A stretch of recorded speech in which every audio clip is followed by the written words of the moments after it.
Tá valendo? Sejam muito bem-vindos e bem-vindas ao nosso revisional Pazes Tropa do Careca. Aqui eu, professor Careca, professor de Filosofia e Sociologia, trazendo para vocês um conteúdo de qualidade voltado para a prova do Pazes 2. Estamos aqui ao vivo com a minha galera no Google Meet. Somos, neste exato momento, 16 alunos que querem passar na UFV, na universidade mais linda do Brasil. E eu tenho certeza que você que está aí assistindo no YouTube, on demand, né, no seu momento, no seu tempo, na sua velocidade, você também deseja. Então, eu estou aqui para te ajudar. Eu sou essa mão estendida para você conseguir alcançar a sua tão sonhada vaga na UFV. E essa é a segunda etapa de 3 etapas muito importantes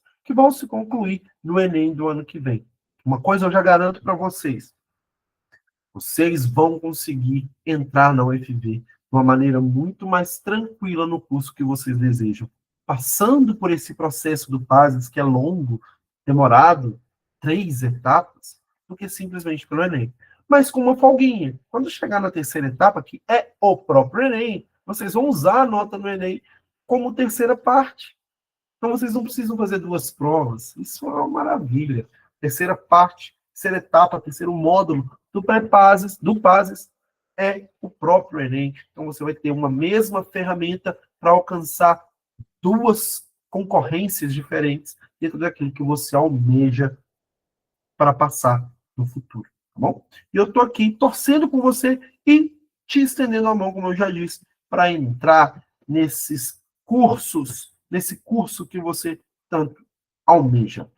Vamos começar aqui o nosso revisional. Primeiro, falando de sociologia. Pessoal, na sociologia, já é perceptível de cara que a gente tem uma noção de estrutura social, classes e trabalho. Só que pense comigo. Aqui é batata, tá? Vai ter uma questão falando sobre isso. Só que quando eu pego estrutura social, relações sociais, relação de classe, relação de trabalho, eu vou pensar logo em quem? Principalmente num senhorzinho chamado Karl Marx. Não tem como a gente dissociar as questões de trabalho, tá? Desse carinha aí. Mas claro que Weber e Durkheim, os outros clássicos, também vão trabalhar nesse sentido. Beleza? Deixa eu só partir aqui uma pergunta da Laiane antes da gente ir para a questão em si. Fases 3, terei que usar a nota do Enem 2026, Paulo? Exatamente. Não pode ser a do Enem 2025, não pode ser do Enem 2024. Tem que ser a do Enem 2026. Então, para cumprir o triênio, você precisa fazer o PASES 2026 e jogar sua nota, e validar sua nota lá no sistema da Sebrasp. Sim. Com certeza a Sebrasp vai lançar o edital e explicar como que você vai utilizar essa nota lá, mas ela ainda não fez isso. Beleza? Tranquilo? Por nada. Vamos continuar aqui, então. É isso, galera. Olha só que legal. Você que está assistindo aí no YouTube, por que você não está assistindo com a gente ao vivo? Você está perdendo tempo. Aqui a gente tira dúvida ao vivo, a gente participa, tem uma comunicação. Eu espero você aqui. Então, venha. Se você ainda não sabe como entrar nos nossos grupos do WhatsApp, no nosso grupo do WhatsApp, para receber o link da aula ao vivo, entra lá no meu perfil no Instagram, vai ter o link da bio, você vai achar o grupo de Prepases 2 e lá eu jogo as informações mais importantes para vocês. Bom, lá vai ter o link das nossas aulas, estamos em semana de revisional, nós estamos tendo agora a aula de terça-feira, mas tem aula quarta, tem aula quinta, então vai ser muito legal. Beleza, pessoal? Vamos lá, continuando. Vamos para a questão. Os autores clássicos da sociologia desenvolveram interpretações distintas sobre a constituição das classes sociais, a natureza do trabalho e as formas de desigualdade. Considerando as concepções de Max, Weber e Durkheim, assinale a alternativa correta. Então, vamos entender aqui o que está certo e errado em cada uma das alternativas. Só tem uma alternativa correta. Então, vamos para a tela. Para Durkheim, as classes sociais resultam da propriedade privada e da exploração econômica, de modo que a luta entre classes constitui o principal fator de coesão e mudança social. Pessoal, isso aqui realmente tem alguém que fala sobre isso. É o Durkheim? Não. Quem fala sobre isso é Karl Marx, tá? Então, não é Durkheim. Quem diz estas palavras é Marx. Só ele é quem vai dizer sobre isso, tá? Marx entende que o trabalho como atividade fundante da vida humana e considera que a exploração surge a partir da apropriação privada dos meios de produção, opa, até aqui está tudo ok, que permite à classe dominante extrair mais valor, olha lá, mais valia da força de trabalho. Não temos nada a reclamar da letra B. Por enquanto é ela, realmente Marx vai dizer isso, tá? Vamos para C aqui e tentar compreender.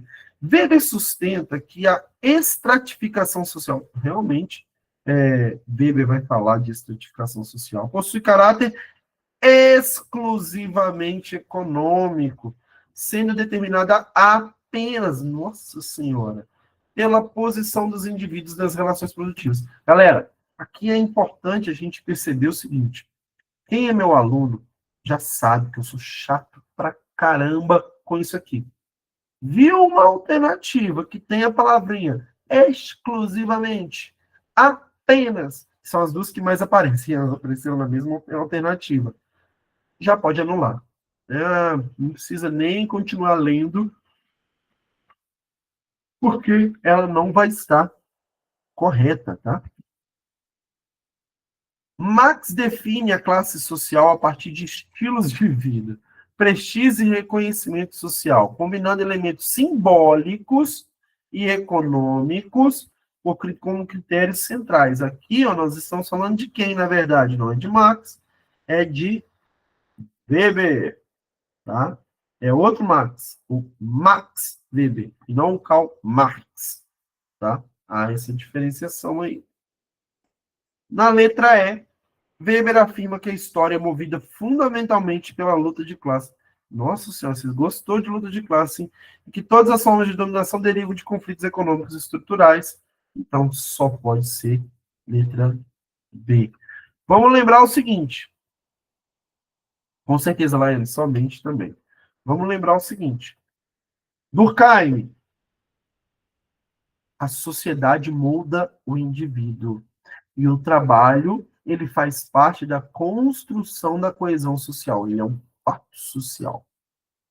Weber, o trabalho é uma forma do indivíduo se desenvolver e se sustentar, porque ele é um indivíduo, ele é individual. E é ele que ajuda a construir a sociedade. As suas ações sociais, como o trabalho, promovem questões simbólicas, subjetivas, para o tratamento da sociedade e para a construção de uma sociedade a partir da sua própria ação. Karl Marx, o trabalho é uma atividade fundante da vida humana e considera que a exploração surge da apropriação privada dos meios de produção, que permite à classe dominante extrair mais valor da força de trabalho. Tanto é que o Marx vai dizer que tudo é trabalho. Toda ação que nós promovemos é trabalho. E que o trabalho, ele nem sempre é apenas o trabalho produtivo, mas existem outras formas de trabalho também. Toda ação humana é uma ação de trabalho. O conceito de trabalho para Marx está associado a isso. Alguma dúvida aqui, pessoal? Querem fazer alguma pergunta, alguma consideração?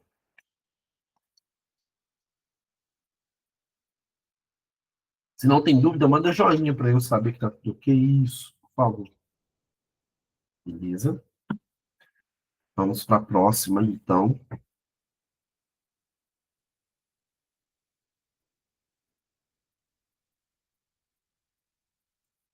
Racismo, escravidão e desigualdade. Pessoal, no conteúdo programático da sociologia,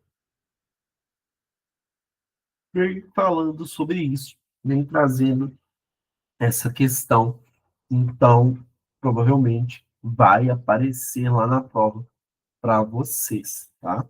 Então, vamos dar uma analisada nisso aí, vamos ver como que isso pode ser trazido lá na prova para vocês. Durante uma aula, um pesquisador afirma que o racismo no Brasil possui caráter estrutural, pois está enraizado nas formas de organização social que consolidaram após o fim da escravidão. Vamos lá, o que é racismo estrutural, pessoal? Vamos dar uma pausa aqui, que é bom a gente conceituar. Racismo estrutural é aquele racismo que está dentro da estrutura social de uma civilização, de uma sociedade.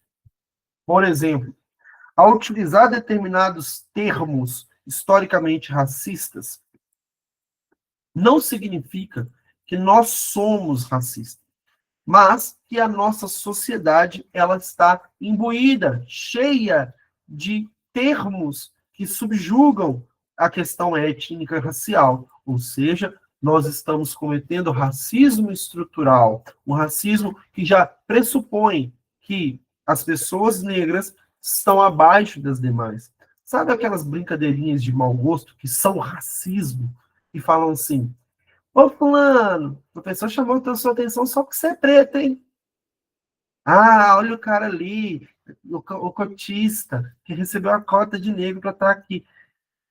Isso está dentro do cerne da, do racismo estrutural, tá? Então, essas questões, elas partem de um racismo velado e não simplesmente de uma ofensa, de uma injúria racial. São coisas totalmente diferentes, tá? Nesse contexto aí. Repertuando desigualdades materiais e simbólicas entre brancos e negros. À luz de teorias sociológicas e críticas sobre o racismo, qual autor oferece suporte mais consistente para essa interpretação? Então, vamos ver aqui.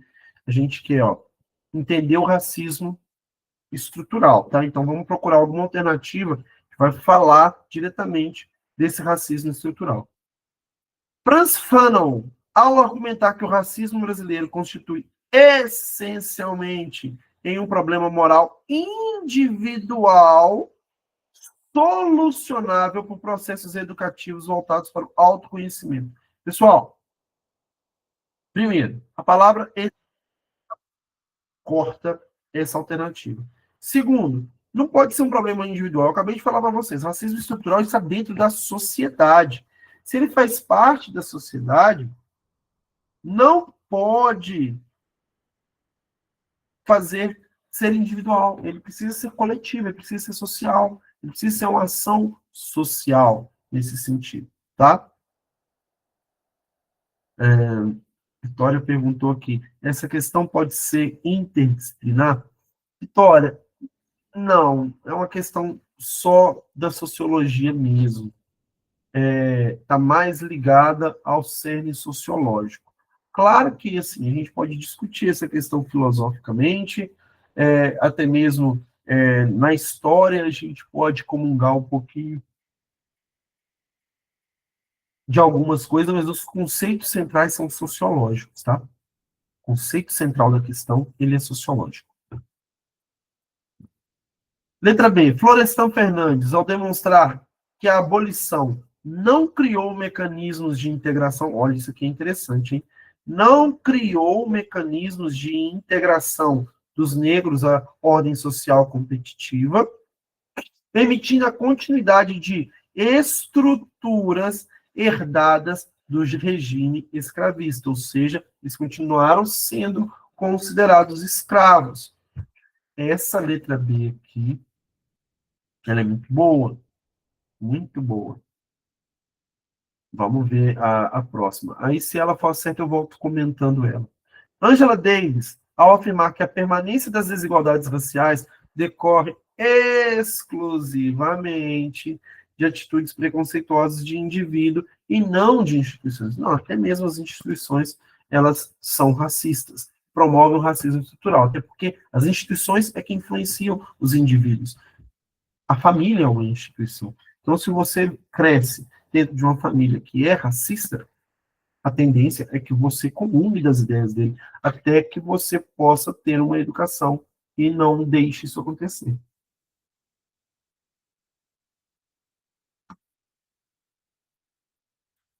Então, não pode ser a letra C. Durkheim, ao sustentar que a sociedade moderna possui mecanismos de solidariedade que impedem a reprodução de desigualdades, ou seja, os mecanismos de solidariedade vão impedir a reprodução de desigualdades sociais de suas instituições, nem a pau, né? Até porque a discussão de racismo estrutural no Brasil, ela é muito posterior a Durkheim. Então, não pode ser Durkheim. Se não pode ser Durkheim, também não pode ser Weber, né? Ao defender que racismo se explica primordialmente por cálculos racionais dos sujeitos, sem relação com os processos históricos de dominação e colonialismo, pelo amor de Deus. Só pode ser a letra B, onde Florestan Fernandes, então, ó, ao demonstrar que a abolição não criou um mecanismo de integração. Isso significa o seguinte: o que o Florestan Fernandes quis dizer? Teve a abolição da escravidão no Brasil e as pessoas não foram integradas nesse sistema é, social. Eles ficaram à mercê, eles ficaram à margem da sociedade, eles foram marginalizados. Aí tá vendo, por exemplo, quando a gente fala assim, ah, aquele marginal ali, ó. Marginal por quê? Porque está à margem da sociedade. Ser marginal, então, não é necessariamente ser um criminoso, mas é estar à margem da sociedade. Os pretos, quando abolidos, não foram integrados no sistema social brasileiro, o que fez com que agora houvesse um racismo muito forte sobre eles. E a cultura continuou racista nesse sentido. Dúvidas nessa questão, pessoal? Alguma pergunta? Se tiver dúvida, fiquem à vontade para questionar. Se não tem dúvida, façam igual a Yasmin, por favor. Podem mandar um joinha. Eu vou ficar muito feliz. Beleza?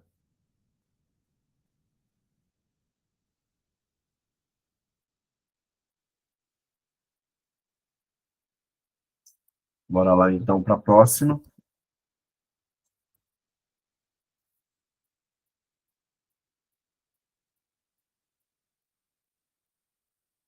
Opa, deixa eu ver se tem uma irregularidade aqui, galera. Só um minuto. Essa questão não era para estar aqui.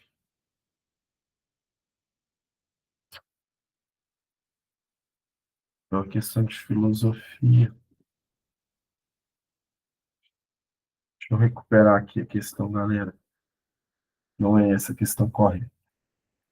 Me deem um minuto, por favor. Eu volto agora.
Agora sim, pessoal. Desculpem aí um pouquinho da demora. Tinha colocado a questão, tá? Professor, você acha interessante aprofundar sobre outros autores da historiografia brasileira? Hum, olha só, Gilberto Freire é um bom nome, tá?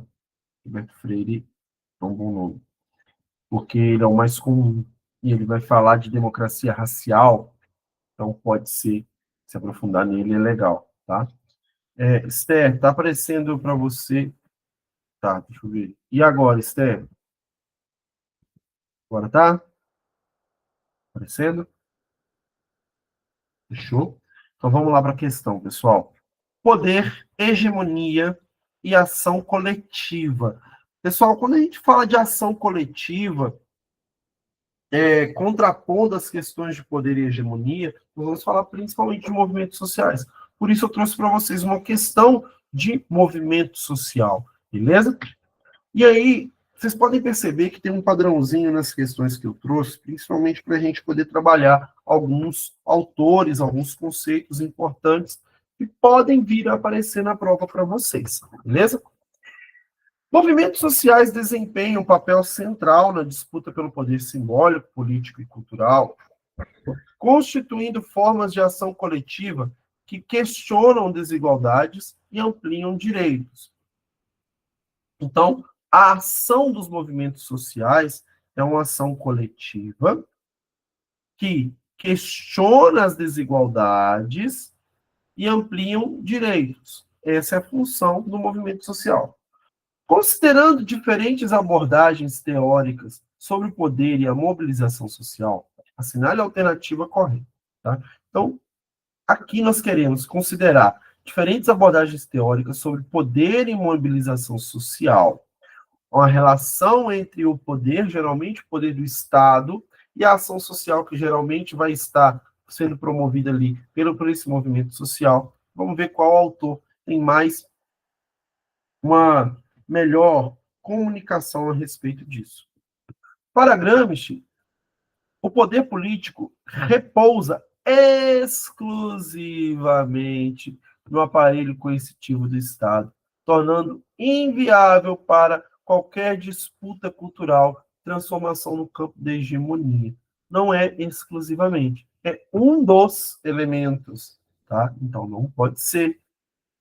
Weber define o poder como a probabilidade de um ator impor a sua vontade em uma relação social, mesmo diante de resistência, destacando tanto a dominação legítima quanto formas cotidianas de autoridade. Beleza? Nada a questionar de Weber, vamos ver o que Giddens vai dizer. Interpreta os movimentos sociais como expressões irracionais e emotivas, incapazes de alterar as estruturas sociais por não operarem dentro da lógica reflexiva da modernidade. Pelo contrário, Giddens ele vai dizer que é uma expressão racional, tá? Que é capaz de alterar as estruturas porque operam dentro dessa lógica da modernidade, tá? E Turhan vai argumentar que na sociedade contemporânea, os movimentos sociais tornam-se irrelevantes devido ao desaparecimento de conflitos fundamentais em torno de direitos, identidades e recursos. Pelo contrário, ele próprio considera como algo extremamente relevante a existência dos movimentos sociais. E, por último, Karl Marx, os movimentos sociais são fenômenos marginais e desarticulados. O Marx vai falar disso. O cara que queria promover o movimento social para derrubar a burguesia, pelo amor de Deus, da estrutura econômica, não representando manifestações de lutas de classe. Pelo contrário, né? Então, o único que está aqui, ó, corretíssimo, é Max Weber. Tá, pessoal? Okay? Isso é sociologia. O que eu acredito é que esses três temas centrais vão aparecer na prova para vocês. A discussão desses temas, tá, pessoal? Então, percebam uma coisa. O que eu posso tentar garantir para vocês aqui? Os três temas vão aparecer. Como são três questões de sociologia, muito provavelmente é o que eu espero para a prova. E aí, vamos lá de novo. Ano passado, vocês viram que foram três questões de filosofia, três de sociologia, três de história, três de geografia. E eu acredito que isso vai se manter na prova de domingo. Acredito fielmente que isso vai se manter. Então, nós vamos ter uma questão para cada tema desse. Vai ter uma questão que vai, então, relacionar, olha só, estrutura social, classe e classes e trabalho. Uma outra que vai trazer racismo, escravidão e desigualdade social, principalmente relacionado com o Brasil. E vai ter uma outra que vai falar de movimentos sociais, poder e hegemonia. Vai ter uma de cada. Mas aí vocês vão ter a obrigação de poder fazer essas relações dentro do contexto. Tá bom? Beleza, pessoal? Dúvidas aqui? Se não tem dúvida, manda um joinha para eu saber que tá tudo bem. Beleza. Que bom, galera. Muito bom saber que para vocês está tudo certo. E agora a gente vai para o campo da filosofia. Vamos trabalhar algumas questõezinhas aí mais cabulosas, um pouquinho mais pesadas. Vamos ver o que vai aparecer para nós.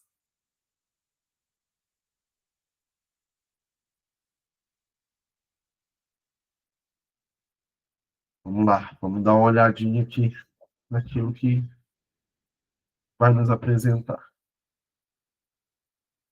Gente, hoje o meu computador resolveu ficar um pouco lento. Ele não está querendo operar muito bem, me ajudar muito bem, não. Misericórdia.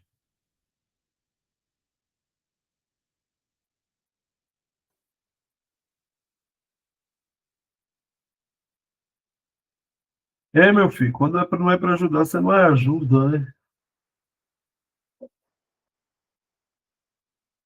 Só esperar um pouquinho, pessoal. Não sei nem se está travando aí para vocês a, a transmissão, mas aqui está um pouquinho de dificuldade.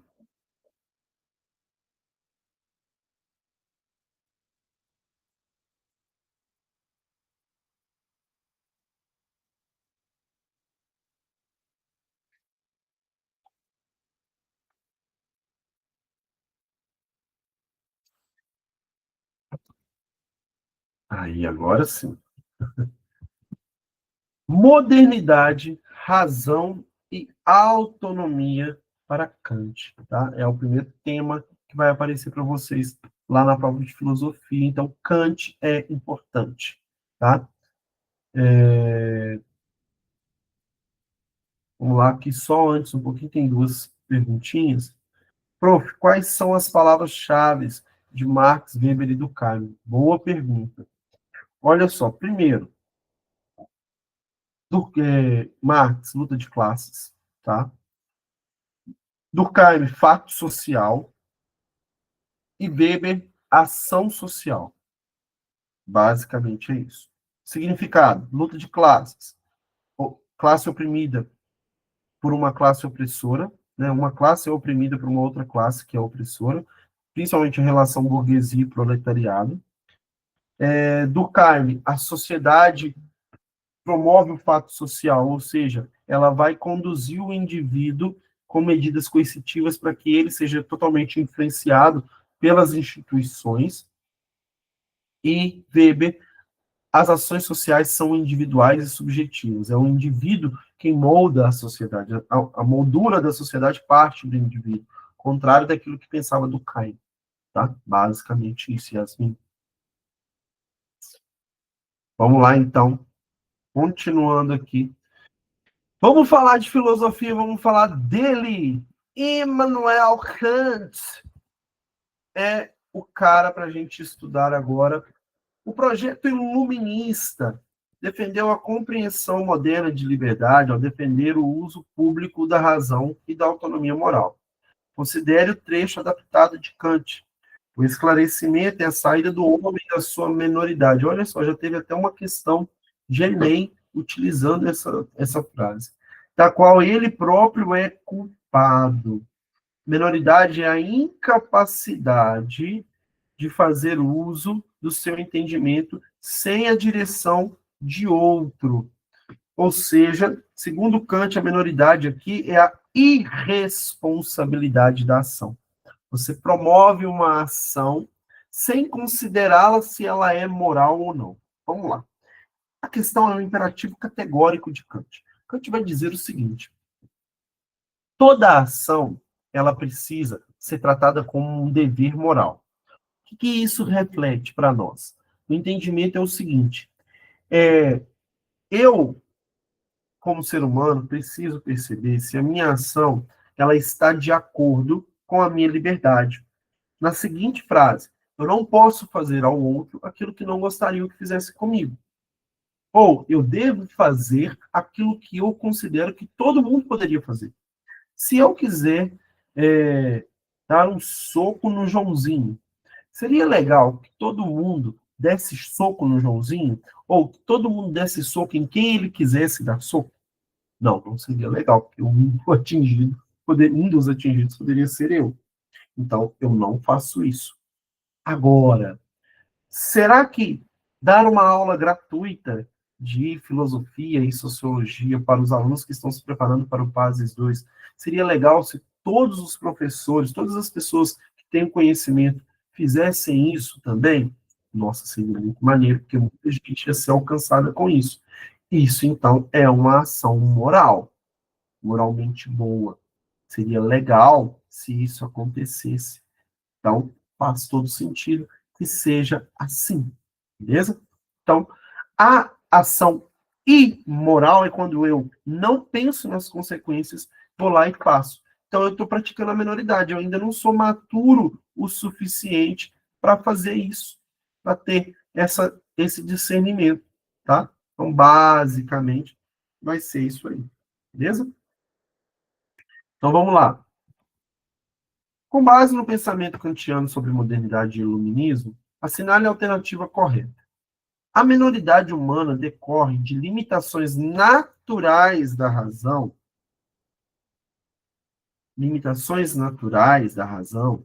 sendo superada apenas pela ação pedagógica de instituições externas e não pela iniciativa individual. A autonomia é alcançada quando o sujeito substitui o uso público da razão pelo uso privado, submetendo-se a regras sociais para evitar conflitos e promover a harmonia coletiva. Fica aqui uma pergunta no ar. Letra C. O projeto iluminista kantiano pressupõe que a emancipação, ou seja, a maioridade, só ocorre quando o indivíduo exerce sua razão de forma autônoma, recusando a tutela intelectual de autoridades externas. Nossa, muito bom, também fica a dúvida no ar. Para Kant, a liberdade moral reside na capacidade do indivíduo de agir conforme seus desejos particulares, pois somente a expressão espontânea da vontade permite escapar da heteronomia. Letra E. O uso público da razão é restrito ao espaço privado, como instituições e profissões, enquanto o uso privado representa o debate aberto, crítico do próprio mundo público. E aí, galera? O que vocês marcariam nessa daqui? Pesada, né? Questãozinha mais forte. A gente está falando de maioridade, nós estamos falando aí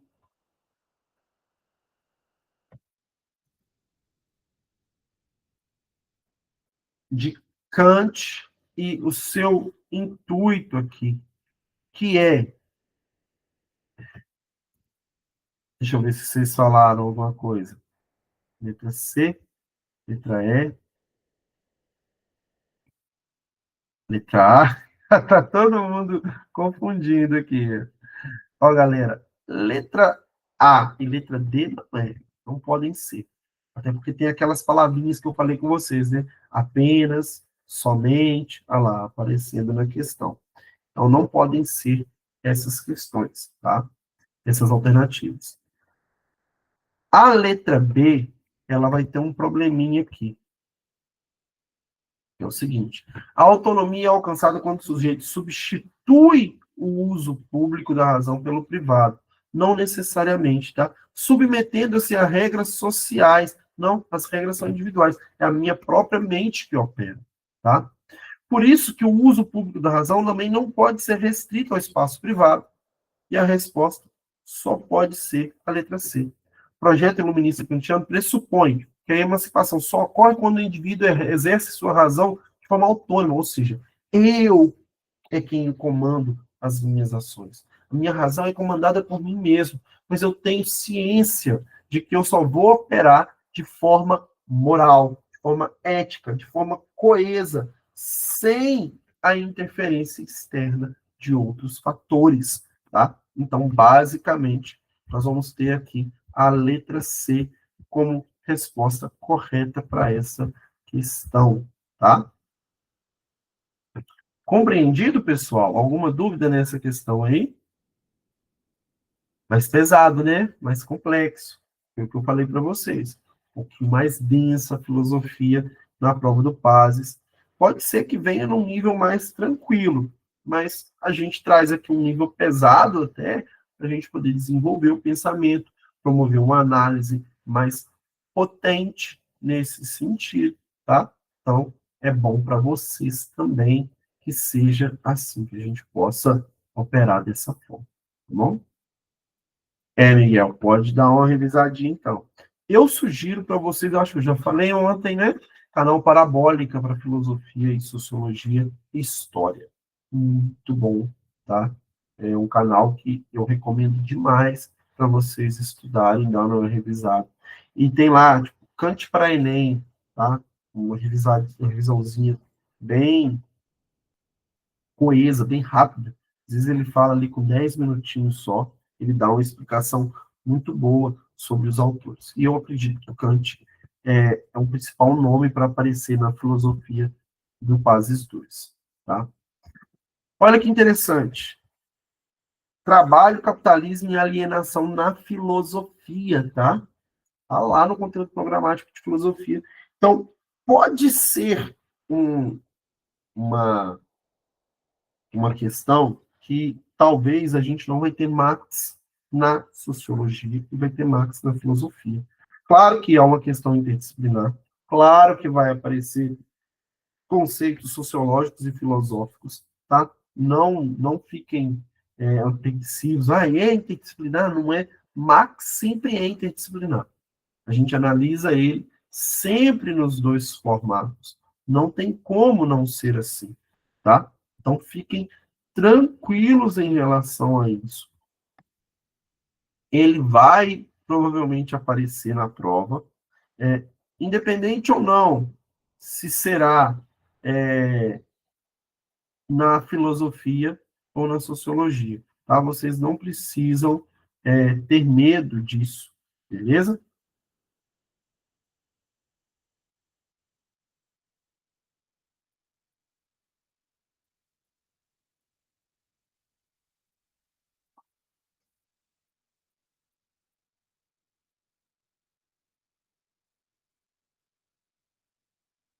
Vamos lá então para a questão.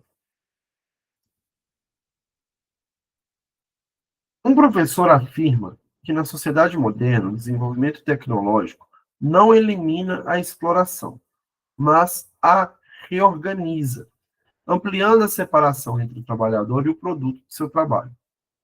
Considerando a teoria marxista sobre o trabalho e capitalismo, assinale a alternativa correta. Então, eu quero considerar a teoria marxista sobre o trabalho, então nós vamos falar de alienação principalmente, e a noção de capitalismo. Vamos lembrar o seguinte: a noção marxista do trabalho pressupõe o processo de alienação. O trabalhador ele não se reconhece no seu trabalho, no seu produto. A gente tem ali as esteiras de produção, e o trabalhador está lá, sempre apertando uma porta. Filme Tempos Modernos, sabe? Charlie Chaplin lá, fazendo sempre o mesmo trabalho, movimentos repetitivos e tal, e ele não consegue perceber o que é o produto final. o que ele está fazendo.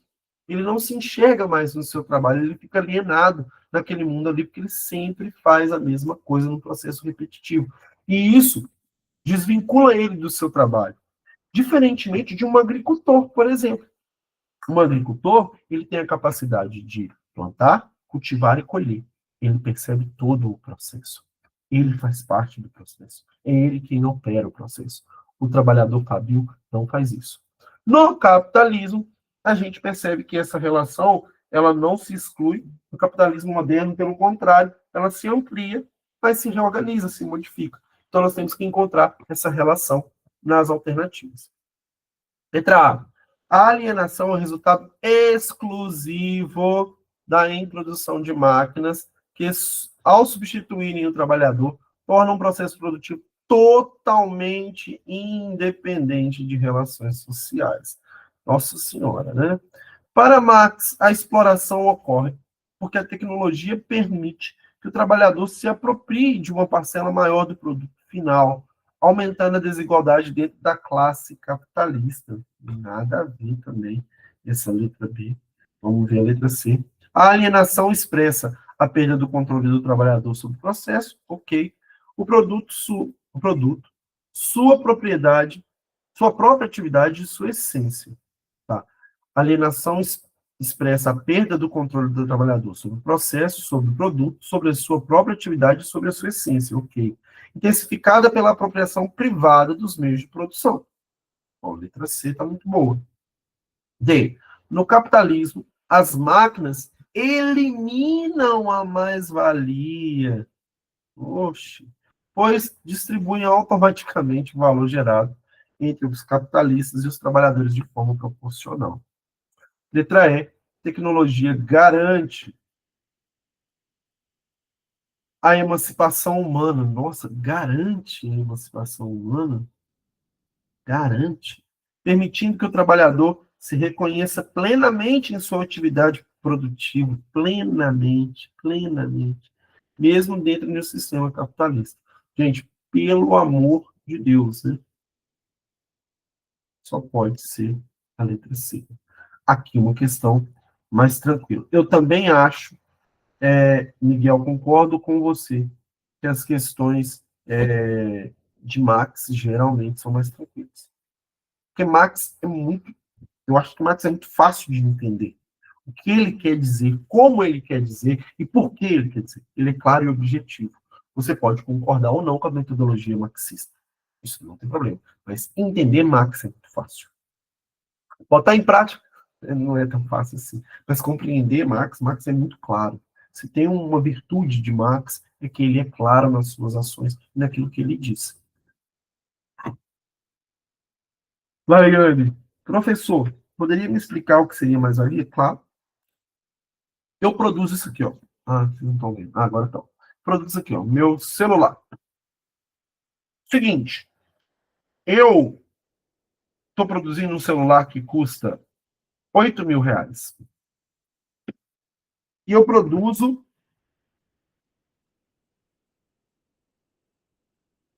10 celulares por dia. Eu sozinho produzo 10 celulares por dia.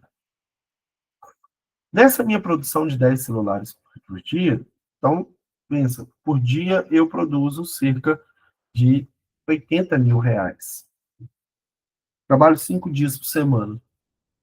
R$ 400.000 por semana. Trabalho 4 semanas no mês, daí 4 vezes 400, 1.600, né? R$ 1.600.000. Se eu produzir 10 celulares por dia, eu estou dando aí ao meu patrão R$ 1.600.000 de produção. Essa é a minha produção. Só que o meu salário é R$ 8.000.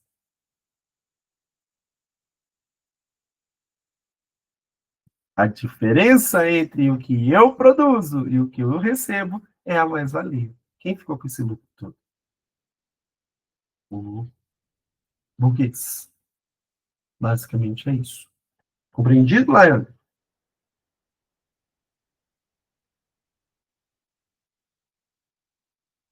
Por nada.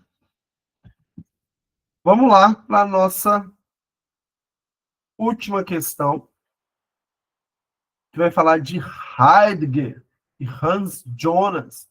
Vamos lembrar que o Heidegger é aquele cara que vai falar sobre o existencialismo, né? Ele questiona o próprio ser, o ser como Dasein, que é aquele ser que vai superar a angústia e não viver de acordo com aquilo que a sociedade quer imprimir, quer dizer quem ele é. Ele tem que superar, dizer quem foi, quem ele é, de onde ele veio, né? Já o Hans Jonas é aquele filósofo que desenvolveu o conceito do princípio de responsabilidade, né? Onde ele vai buscar criar uma ética para o mundo moderno, lidando com as implicações morais do avanço tecnológico e científico, da sua capacidade de impactar o futuro do planeta e da humanidade. Ou seja, eu tenho um princípio de responsabilidade na transformação do mundo. Então, esses dois caras, eles questionam essa questão da existência, o existencialismo e a função do ser humano em não só existir, mas também em transformar realidades. Beleza? Então, vamos lá para a questão, ver o que ela pede. Nossa última questão de hoje, para finalizar a nossa aula. O avanço tecnológico contemporâneo coloca desafios éticos inéditos, especialmente no que diz respeito ao impacto das ações humanas sobre o meio ambiente e as gerações futuras. Considerando as contribuições de Heidegger e Hans Jonas, assinale a alternativa correta. Heidegger entende a tecnologia como um mero instrumento neutro. Isso aqui já deixa a gente meio bolado. Mero instrumento neutro, cujo valor depende exclusivamente do uso moral que os seres humanos fazem dela, aproximando-se do otimismo ético de Jonas. Hans Jonas argumenta que a ética tradicional é suficiente para lidar com os efeitos da técnica moderna, pois sempre considerou consequências de longo prazo sobre o planeta. Para Heidegger, a técnica moderna reduz o mundo a um conjunto de recursos disponíveis, enquanto Jonas defende que essa capacidade de intervenção exige uma ética da responsabilidade orientada ao futuro. Olha a letra C falando de responsabilidade.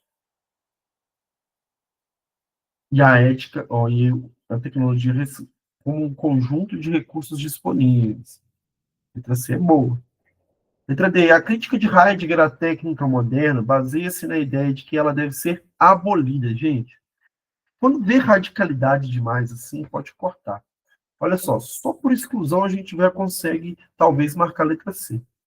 Letra E. Jonas afirma que a responsabilidade ética, opa, falando de responsabilidade de novo, deve limitar-se. Ah, já limitou aqui. As relações intersubjetivas e imediatas, já que não é possível prever consequências das ações humanas a longo prazo. Pelo amor de Deus, né, gente? Pode ser a letra C. É isso, pessoal. Acredito que a gente possa permear essa conversa por aí, na filosofia e na sociologia, tá? Galera, alguma dúvida final? Querem perguntar alguma coisa, fazer algum comentário? Tenham à vontade. Se não tem dúvida, manda um joinha para saber que está tudo bem.